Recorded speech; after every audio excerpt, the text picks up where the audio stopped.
ICC cricket ಪಂದ್ಯಾವಳಿ ಹಾಗೂ England ವಿರುದ್ಧದ ಏಕದಿನ ಕ್ರಿಕೆಟ್ ಪಂದ್ಯಾವಳಿಗಳಿಗೆ ಭಾರತದ ಆಟಗಾರರ ಹೆಸರು ಪ್ರಕಟಿಸಲಾಗಿದೆ.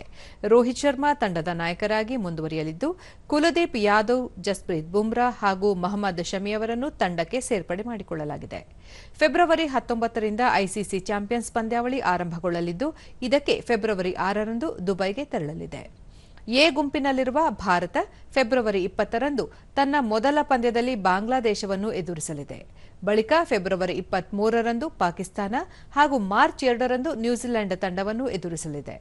ಭಾರತ ತಂಡದ ಆಟಗಾರರ ಪಟ್ಟಿ: ರೋಹಿತ್ ಶರ್ಮಾ ನಾಯಕ, ಶುಭಮನ್ ಗಿಲ್ ಉಪನಾಯಕ, ವಿರಾಟ್ ಕೊಹ್ಲಿ, ಶ್ರೇಯಸ್ ಅಯ್ಯರ್, ಕೆಎಲ್ ರಾಹುಲ್, ಹಾರ್ದಿಕ್ ಪಾಂಡ್ಯ, ಅಕ್ಸರ್ ಪಟೇಲ್, ವಾಷಿಂಗ್ಟನ್ ಸುಂದರ್, ಕುಲ್ದೀಪ್ ಯಾದವ್, ಜಸ್ಪ್ರೀತ್ ಬುಮ್ರಾ, ಮೊಹಮ್ಮದ್ ಶಮಿ, ಅರ್ಶದೀಪ್ ಸಿಂಗ್, ಯಶಸ್ವಿ ಜೈಸ್ವಾಲ್, ರಿಷಬ್ ಪಂತ್, ರವೀಂದ್ರ ಜಡೇಜಾ ತಂಡದಲ್ಲಿದ್ದಾರೆ.